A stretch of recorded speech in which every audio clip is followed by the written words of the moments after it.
Okay. We have assembled here for the 15th Triennial Conference of Eastern Zone General Insurance Employees Association.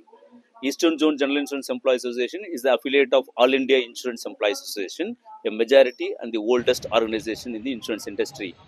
We have assembled here. In this conference, we are going to discuss about not only about the international situation, national situation, the issues that are confronting the insurance industry and the employees at large. Issues that are confronting the insurance industry is today the government is going to bring a new bill in the parliament which is called as Insurance Laws Amendment Bill, through which they are going to increase the FDI, inflow of FDI from 74% to 100%.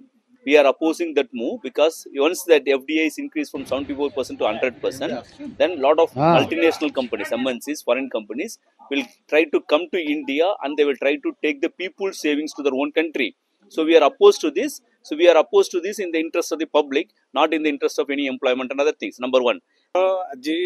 Eastern Zone General Insurance Employees Association पंचदश त्रैवार्षिक सम्मेलन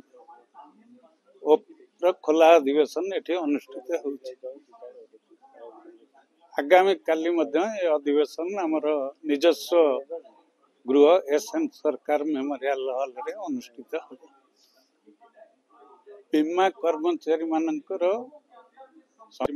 सुविधा सुझाव कथा नुह, industry को दृढ़ीकरण करने, संप्रसारण करने एवं सरकार पब्लिक सेक्टर इंश्योरेंस LIC बा GIC प्रति जो वैमात्रिक मनोभाव रही आम विरोध करुचु एवं सरकार जो प्राइवेटाइजेशन नीति आपणाउछंती ए पब्लिक सेक्टर को घरोईकरण करने जो चक्रांत करुचंती तार दृढ़ प्रतिवाद करुचु।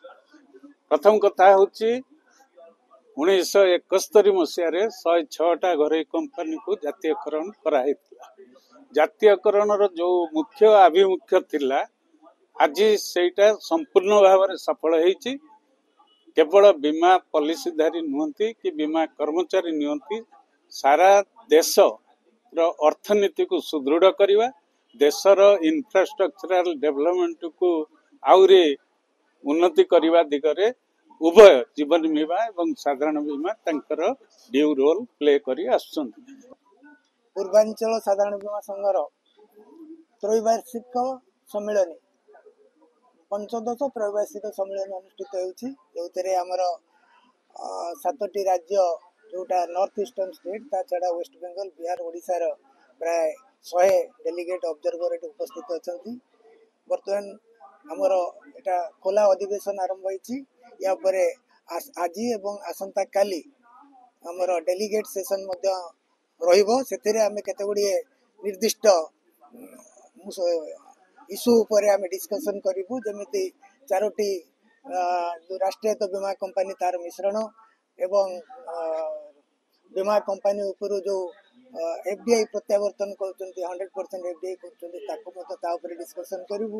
एवं हमर जो वेज रिवीजन दीर्घ 3 वर्ष हला पेंडिंग अछि ताको मध्य समाधान शीघ्र जेमिति तार नोटिफिकेशन हो ता भितर समाधान करिवु एवं या ऊपर किछि विधिवत निष्पत्ति ग्रहण करिवु।